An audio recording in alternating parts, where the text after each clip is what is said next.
Hello everyone, welcome to the Career Focus. পৃথিবীতে অনেক রকমের সাহিত্য আছে। বিভিন্ন সভ্যতায় বিভিন্ন রকমের সাহিত্য দেখা গিয়েছিল।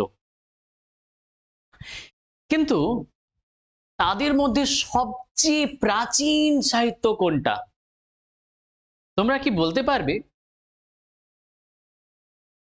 হ্যাঁ, প্রাচীন সাহিত্য, আর একটু হিন্ট দিই, সেটা আমাদের এই ভারতবর্ষেই ছিল। আমাদের এই ভারতবর্ষেই। প্রাচীন সাহিত্যকে বলা হয় যে ফার্স্ট টেস্টামেন্ট অফ ম্যানকাইন্ড, মানব সভ্যতার প্রথম গাইডলাইন বলা যেতে পারে। এই সবচেয়ে ওল্ডেস্ট সাহিত্যের কথা যেটা আমরা বলছি। থাম্বনেল দেখে অবশ্যই তোমরা বুঝতে পেরেছো আমি কি কথা বলছি। হ্যাঁ, আমি বলছি বৈদিক সাহিত্যের কথা।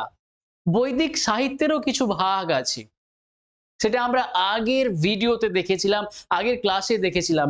কিছুটা একদম পুরনো যুগ থেকে হয়েছিল, 1500 বিসি থেকে 1000 বিসি।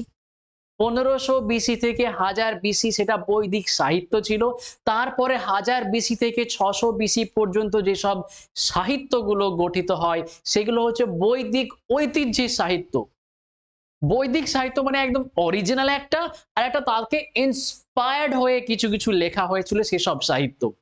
আমরা বৈদিক সাহিত্যের যেটা অরিজিনালটা সেটাই আমরা বলবো, সেটাই সবচেয়ে প্রাচীন। তার মধ্যে যদি বলি ঋগ্বেদ সবচেয়ে প্রাচীন। আমরা এই সমস্ত সাহিত্যগুলোকে ভালো রকম ভাবে জানবো। কেমন ছিল সাহিত্যগুলো, কেমন ছিল আমাদের ট্র্যাডিশন, কেমন ছিল এই ভারতের হিস্ট্রি।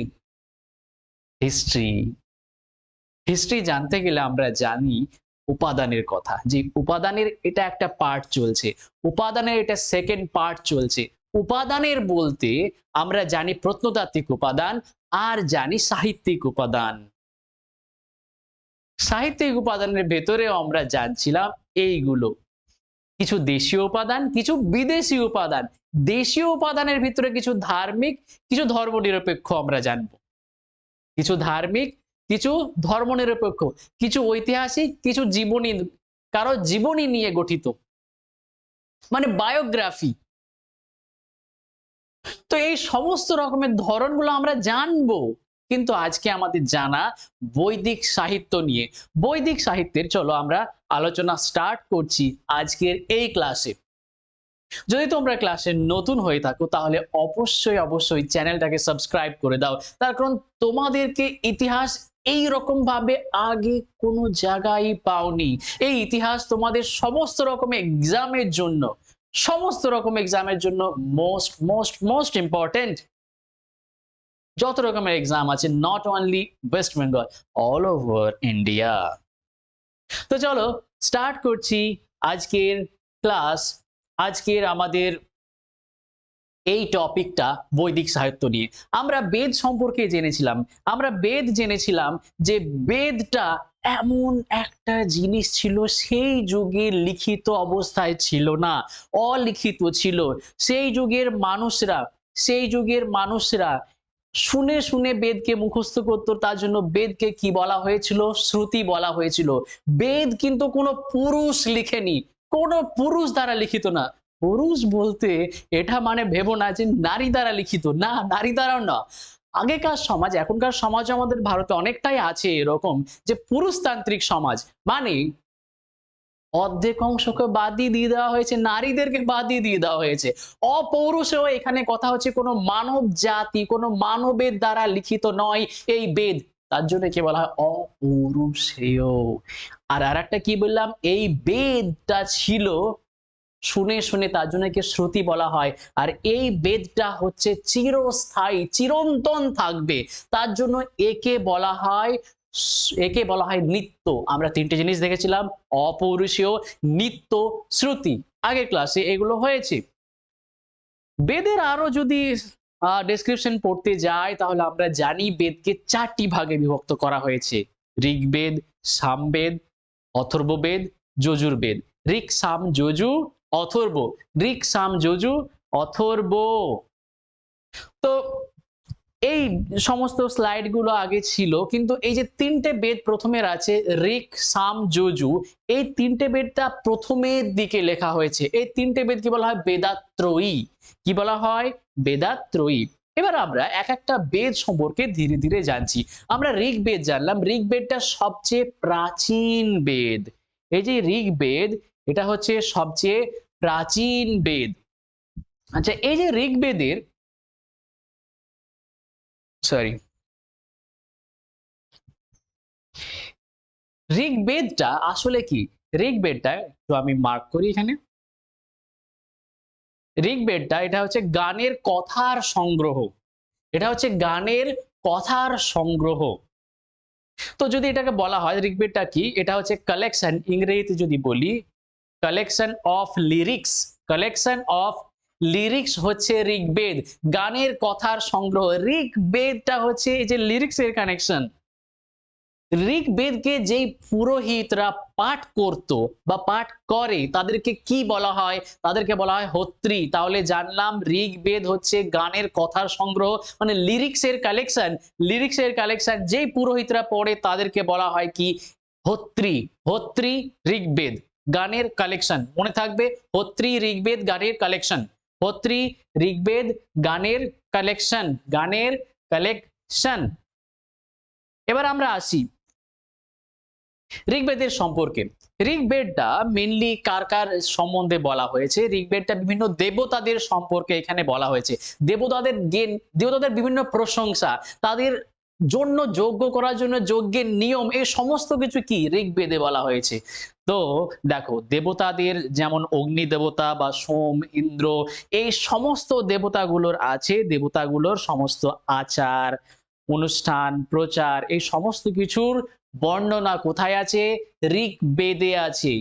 ঋগ্বেদ, এটা বলেছিলাম যে পৃথিবীর মধ্যে সবচাইতে প্রথম সাহিত্য হচ্ছে ঋগ্বেদ। তার জন্য একে বলা হয় মানব জাতির প্রথম নিয়ম। ইংরেজিতে বলা হয় ফার্স্ট টেস্টামেন্ট অফ ম্যানকাইন্ড। আমি ইংরেজিতে লিখে দিই, ইংরেজিটা লিখে রাখো। এটাকে ইংরেজিতে বলা হয় ফার্স্ট, প্রথম টেস্টামেন্ট।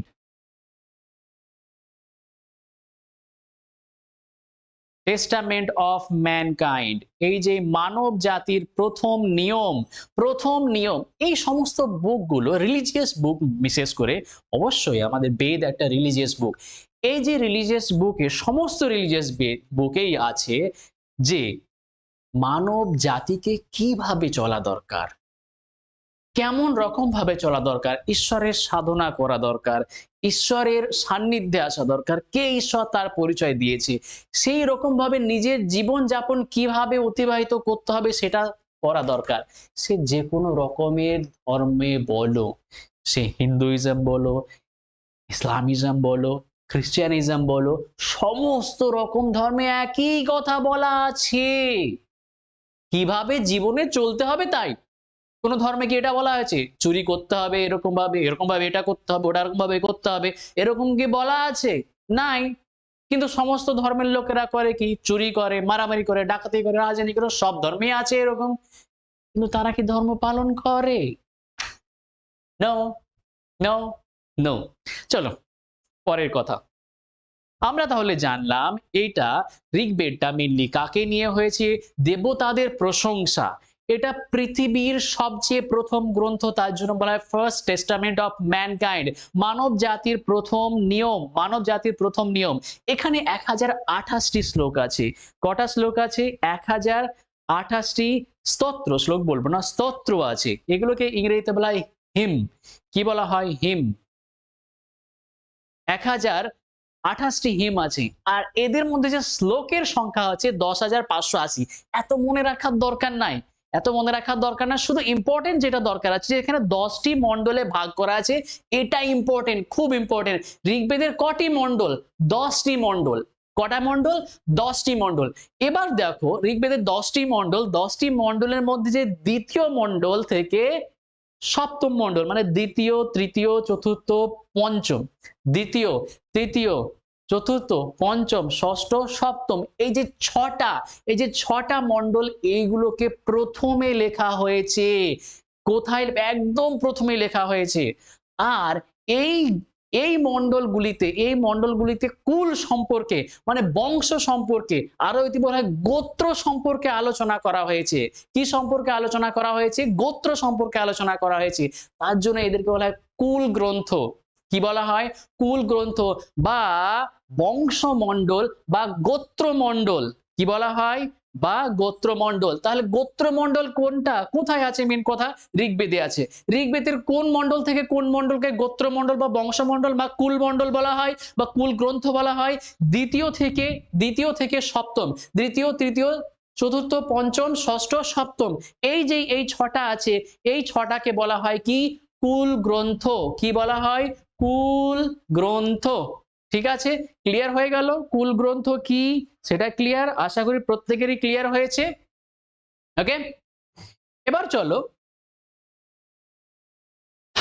আমরা নেক্সট দেখি।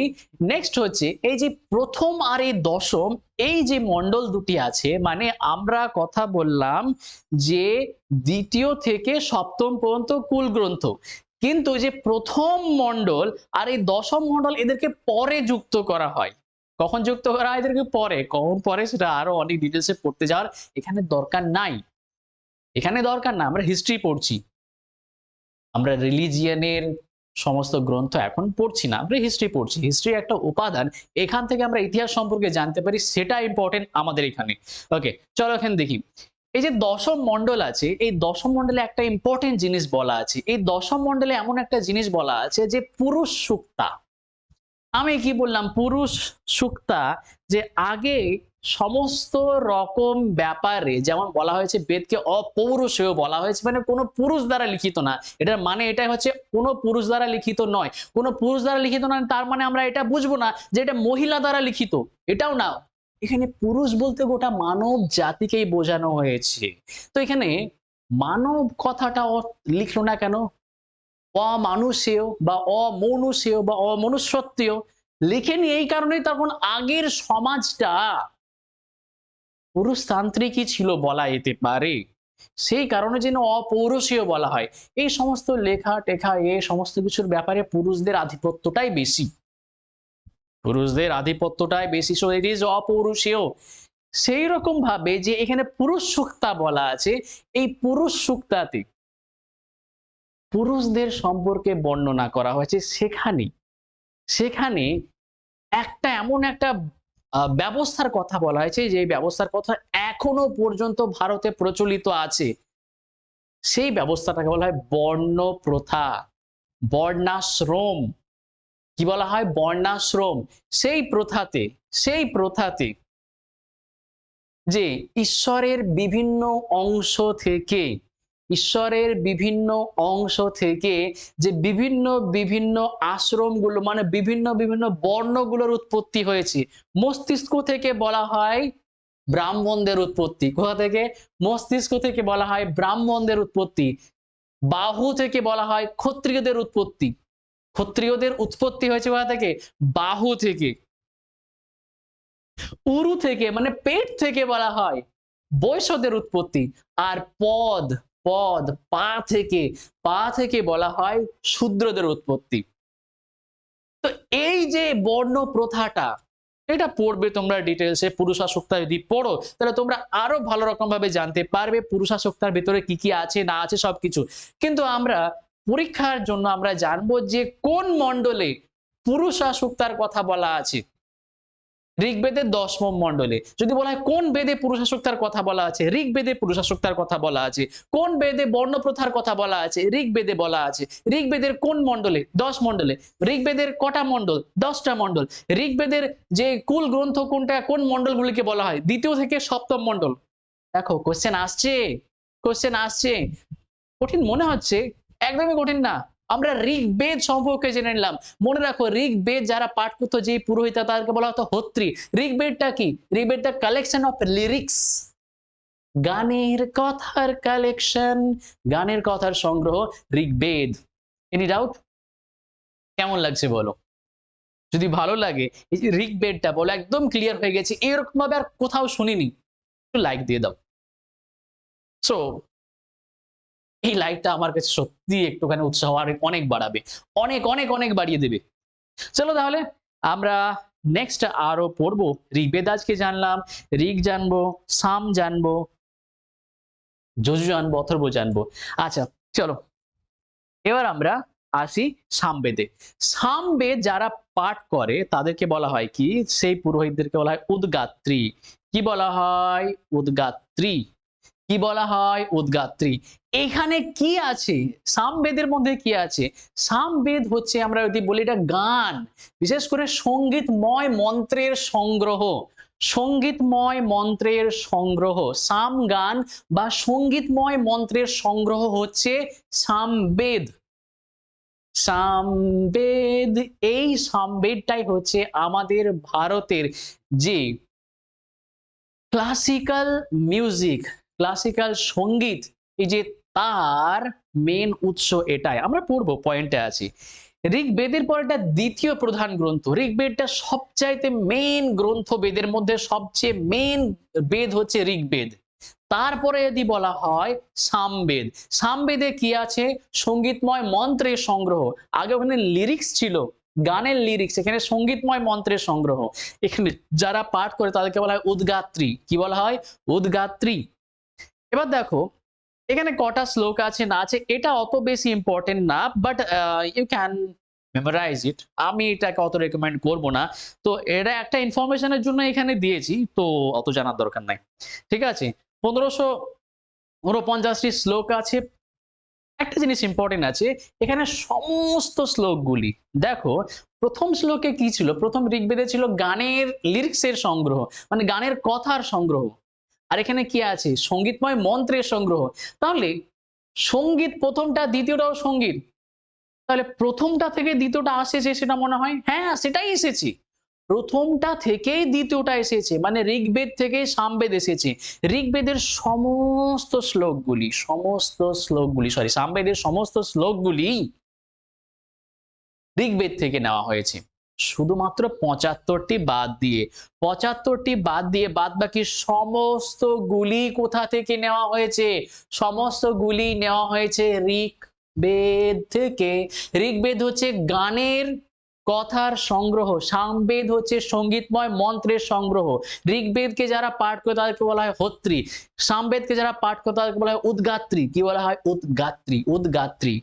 আবার দেখো, সামবেদ ভারতীয় যে সঙ্গীত আছে, আমাদের ভারতীয় সঙ্গীতের প্রাচীনতম ভিত্তি হিসাবে বিবেচিত। বাস বাস, এটাই বেশি মনে রাখো, আর কিছু মনে রাখার দরকার নাই। বললাম যে এটা সমস্ত ঋগ্বেদ থেকে নেওয়া হয়েছে।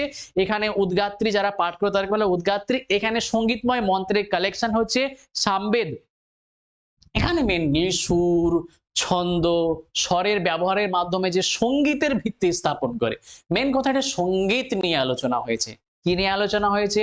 সঙ্গীত। ওকে, ঠিক আছে। চলো আমরা ঋগ্বেদ বুঝলাম, সামবেদ বুঝলাম। মনে করো ঋগ্বেদ যারা পাঠ করে হোত্রী, সামবেদ যারা পাঠ করে উদ্গাত্রী। ঋগ্বেদে কি আছে?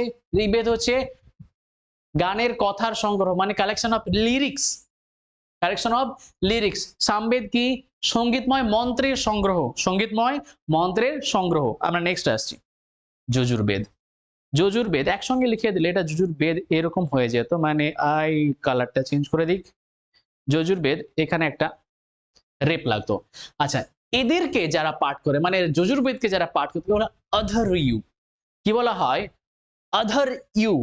অধর ইউ এটা অন্তুস্ত। অধর জু বলা হয়, বা অধর জু, বা অধর ইউ, অনেক কিছুই বলতে পারো, বা অধর ইউ, অধর ইউ।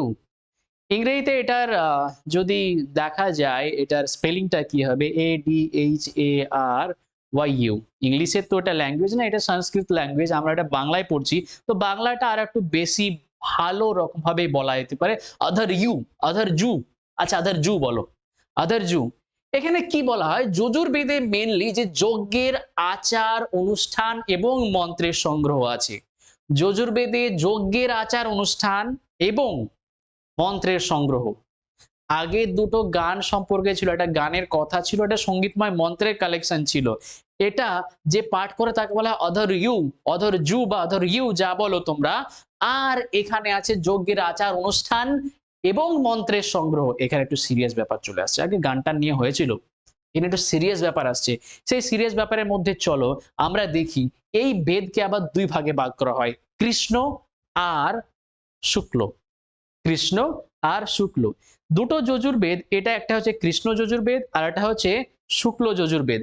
তো এই কৃষ্ণ যজুর্বেদ আর একটা হচ্ছে শুক্ল যজুর্বেদ। কৃষ্ণ যজুর্বেদ মেনলি কি বলছে, মন্ত্র ও ব্যাখ্যা মিশ্রিত, মন্ত্র আর ব্যাখ্যা মিশ্রিত। আর এটা হচ্ছে শুক্ল যজুর্বেদের শুদ্ধ মন্ত্র, যে শুদ্ধ মন্ত্র আছে, শুদ্ধ মন্ত্রের কথা বলা হয়েছে। প্রথমে কৃষ্ণ যজুর্বেদে মন্ত্র আর তার ব্যাখ্যা, আর শুদ্ধ মন্ত্র হচ্ছে শুক্ল যজুর্বেদ, শুদ্ধ মন্ত্র হচ্ছে শুক্ল যজুর্বেদ। আমাদের এত ডিটেলসে যাওয়ার দরকার নাই, তাও বলছি, কিন্তু তোমাদের এটা জানা দরকার আছে যজুর্বেদের দুটো ভাগ, কৃষ্ণ যজুর্বেদ আর শুক্ল যজুর্বেদ, কৃষ্ণ আর শুক্ল। দেখো যজুর্বেদ আমরা জানলাম যে এখানে যজ্ঞের আচার অনুষ্ঠান আছে, তার মানে এখানে যত রকমের মন্ত্র সেটাও আছে, তাহলে এখানে যজ্ঞের প্রক্রিয়া আছে, যেমন আহুতি কিভাবে দেওয়া হবে, বা সোমরস কিভাবে প্রস্তুতি করা হবে, বা যজ্ঞ কুণ্ড তৈরি কিভাবে করা হবে, সমস্ত কিছু যে আচার অনুষ্ঠানের নিয়মগুলো সেগুলো কোথায় আছে, যজুর্বেদে আছে। আচ্ছা, এখানে আমরা যদি যজুর্বেদের কথা বলি, যজুর্বেদ থেকে উপনিষদের অনেক অংশ যজুর্বেদে এসেছে, মানে সরি বলছি, যজুর্বেদের অনেক অংশ উপনিষদে এসেছে। আসলে উপনিষদটা কি, সে বেদ থেকে এসেছে, সমস্ত কিছু বেদ থেকে এসেছে। তো উপনিষদের ভেতরে যজুর্বেদের অনেক অংশ আছে, সেরকম ভাবে একটা উপনিষদ আছে, যে উপনিষদ হচ্ছে রুদ্রম উপনিষদ, ঈশ উপনিষদ।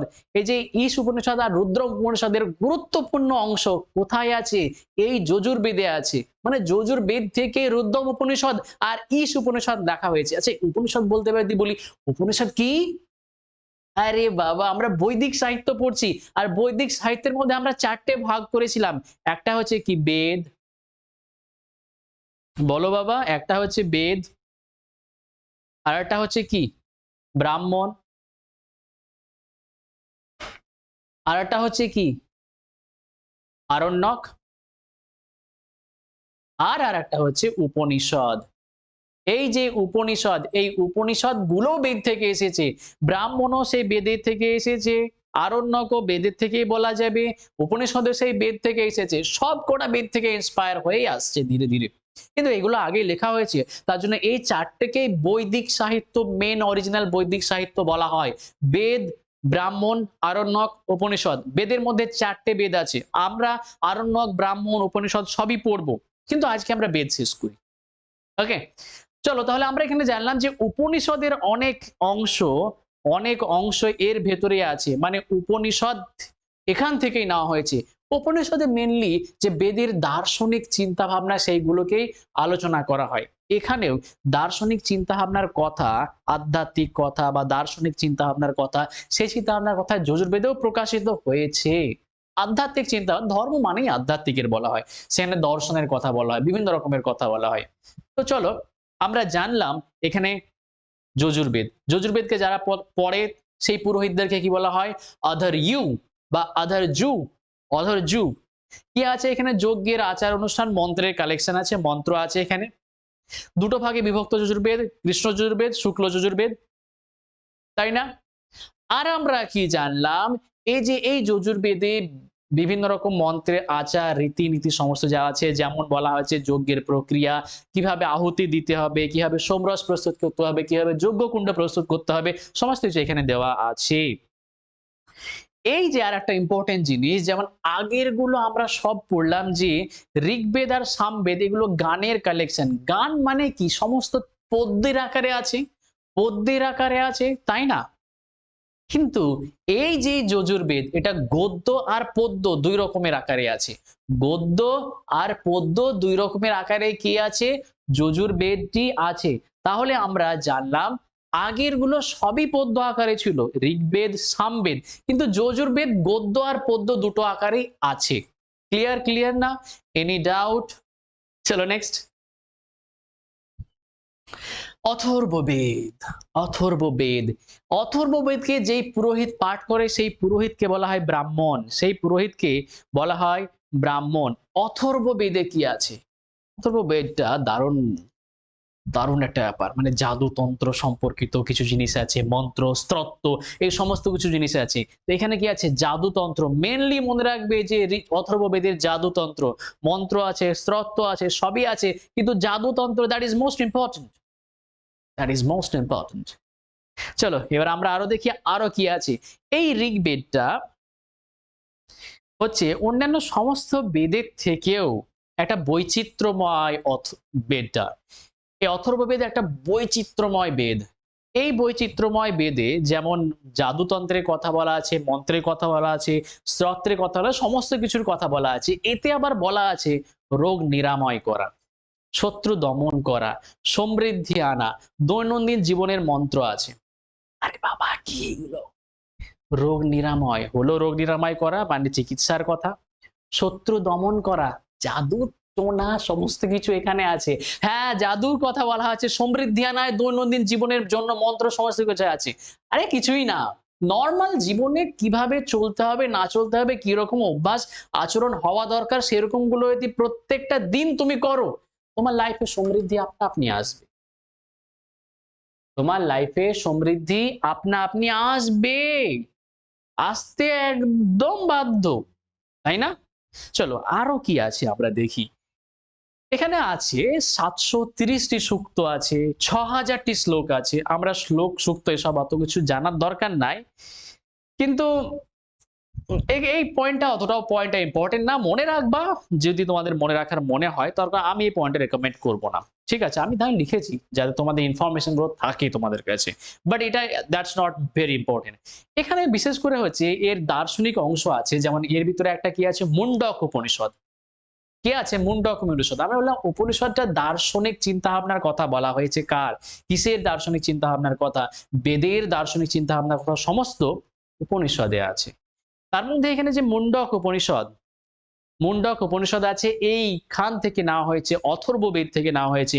আর এই অথর্ববেদের মুন্ডক উপনিষদ হিন্দু ধর্মের গভীর আধ্যাত্মিক তাৎপর্য বহন করে। আর মুন্ডক উপনিষদ, এই যে মুন্ডক উপনিষদ থেকে একটা কথা নেওয়া হয়েছে, সেই কথাটা কি? যেটা আমরা এখন আমাদের ভারতের সরকার ব্যবহার করে থাকে। ভারত সরকার ব্যবহার করতে গেছে সেই কথাটা হচ্ছে সত্যমেবে জয়তে। সত্যমেব জয়তে। তো সত্যমেব জয়তে কথাটা কোথা থেকে নেওয়া হয়েছে? সেটা নেওয়া হয়েছে মুন্ডক উপনিষদ থেকে। আজকে আমরা ৪ টে বেদ পড়লাম। ঋগ্বেদ, সামবেদ, যজুর্বেদ, অথর্ববেদ। মনে করো ঋগ্বেদ যারা পড়ে তাদেরকে কি বলা হয়? হোত্রী। অথর্ববেদ উদ্গাত্রী। আর সরি, ঋগ্বেদ হোত্রী, সামবেদ উদ্গাত্রী, যজুর্বেদ অধর্য, আর অথর্ববেদ ব্রাহ্মণ, তাই না? এই যে যারা পড়ে ৪ জনের নাম তোমরা ভালো করে মনে রাখো। ঠিক আছে? শুধুমাত্র মনে রাখা দরকার নাই। এরপর আমরা বেদ পড়লাম। আমরা বৈদিক ট্র্যাডিশনের সাহিত্যগুলো যখন পড়বো তখন আমরা জানবো যে বেদও আছে আবার উপবেদও আছে। আর কি? ব্রাহ্মণের কথা বললাম। প্রত্যেক বেদ আছে, প্রত্যেক বেদকে বোঝার জন্য ব্রাহ্মণ পড়া দরকার। আর ব্রাহ্মণকে আরো ভালো করে বোঝার জন্য উপবেদ পড়া দরকার। বেদ, ব্রাহ্মণ, উপবেদ। বেদ, উপবেদও বলতে পারো ব্রাহ্মণ। বেদ, ব্রাহ্মণ, উপবেদ। বেদ, ব্রাহ্মণ, উপবেদ। আমরা বেদের কথা পড়লাম ৪ টে বেদ। ৪ টে বেদকে যারা যারা পাঠ করে তাদের নামগুলো জানলাম। পরের দিন আমরা ব্রাহ্মণ সম্পর্কে জানবো, আরণ্যক উপনিষদ সম্পর্কে জানবো।